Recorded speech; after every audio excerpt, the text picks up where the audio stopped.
જય શ્રી કૃષ્ણ. જય હો, મંગલમય હો. આપણને નવી કાર ખરીદવી છે. તે વખતે આપણે બધા ખૂબ જ ધ્યાનથી તપાસીએ, ઘરના બધાને તૈયાર રાખીએ કે ભાઈ જુઓ બધાને પસંદ છે કે નહીં, કઈ કંપનીની છે, કિંમત પરવડે તેવી છે કે નહીં, માઇલેજ કેટલા આપશે, કલર કેવો પાસ કરીએ, ડીઝલની છે કે પેટ્રોલની, બીજું બધું તો પછીની વાત. તેથી આ મેઇન વાતો પર આપણે બધા લક્ષ્ય આપીએ. જુવાન દીકરાઓ છે, વહુઓ છે, બધાને પૂછીને આપણે કાર લઈએ. દેવોએ જે પોતાના વાહનો નક્કી કર્યા છે ને, એમાં પણ ખૂબ જ ઝીણવટથી એના ગુણો, તેનામાં રહેલી શક્તિઓ, તેનામાં રહેલી આધ્યાત્મિકતા, તેનામાં રહેલો ભાવ, ભક્તિ, પ્રેરણા, સ્વભાવ, સહનશીલતા, આ દેવોના વાહનો આપણે કાલે જણાવ્યા. તેની વિશે વાત કરીશું તો 8 દિવસ નીકળી જશે. પણ મેં વિચાર્યું કે જ્યારે જ્યારે દેવોના પ્રાગટ્યની વાતો કરીશું, એમના પ્રસંગો આવશે, ત્યારે એમના વાહનો વિશે વિચારશું. આવો સનાતન ધર્મની વાતો કરીએ. જે કદરદાની છે, આપણા ધર્મમાં ખાસ કદર કરવી એ સૌથી મોટી વાત છે. એ જ ભગવાનની ભક્તિ છે. તેવી કોઈ જ ધર્મમાં કદર કરવાની વાતો લખી નથી, કહી નથી. અને તેથી જ તે સનાતની ધર્મ છે. આદિ અનાદિ કાળથી એ ચાલ્યો આવે છે. આપણે જે નિયમો અપનાવ્યા છે તે તમામ વિશ્વના કલ્યાણ માટે અપનાવ્યા છે. બાળકોના શુભ માટે, સ્વના રક્ષણ માટે જ આ બધા નિયમો કોણે આપ્યા છે? જે આપણે અપનાવ્યા છે તે એ આપ્યા છે ઋષિઓએ. નિયમો ઘડનાર આદિકાળથી ઋષિઓ છે. બ્રહ્મસત્ર, વિચાર સત્ર તેઓ કરતા આવ્યા છે. સૃષ્ટિને સુજલામ સુફલામ મલેજ શીતલામ રાખવા માટે ઋષિઓ એકત્ર થતા.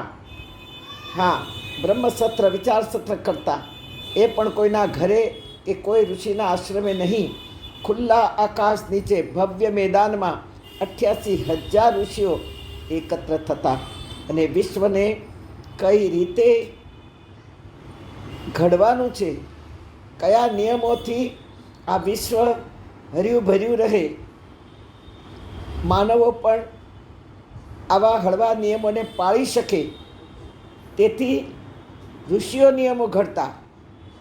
હા, આજની ભાષામાં જેને આપણે સંવિધાન કહીએ છીએ ને, એ ઋષિઓના ઘડેલા નિયમો છે. વિચાર સત્ર, બ્રહ્મસત્રથી પ્રગટ થયેલા આ બધા નિયમો છે કે જેમાં કોઈ જૂઠાણું, છલ, કપટ, કાવા, દાવા, લાંચ, રૂશ્વતની જગ્યા જ નહીં.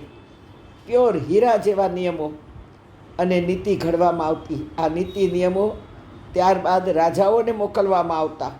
તમને ખબર છે, શ્રીમદ ભાગવતમાં કહ્યું છે કે ધ્રુવે હજારો વર્ષ સુધી તપ કર્યું.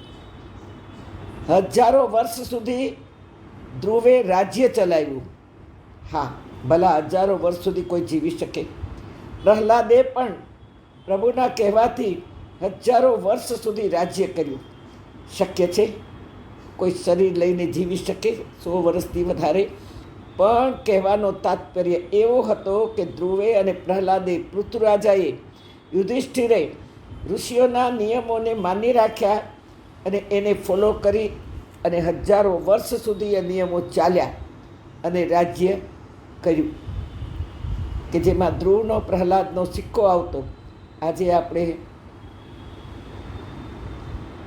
આપણી કરન્સી ઉપર બાપુનો ફોટો જોઈએ છીએ ને, ગાંધી બાપુનો. પૃથ્વીરાજાના નામ પરથી પૃથ્વીનું નામ પડ્યું છે. પૃથ્વી ત્યાર પહેલાં ધરા કહેતા, અવની કહેતા. એ સંવિધાન આજે મોદીજી પાછું ભારત લાવવા માગે છે અને લાવવા માટે અનંત મહેનતો કરે છે. અને એમાં આપણો ફાળો કેટલો?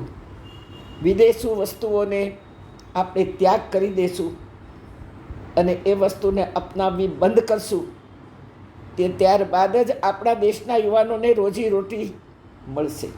આ તમામ જવાબદારી પ્રત્યેક નાગરિકની છે. એ ઉઠાવવી પડશે આપણા યુવાનોને નોકરી દેવા માટે, રોજીરોટી દેવા માટે. ત્યાર પછી આ દેશ મહાન બનશે. કાલે આપણે આવી જ વાતો કરશું. રાષ્ટ્ર સંબંધી વાતો કરશું કાલે.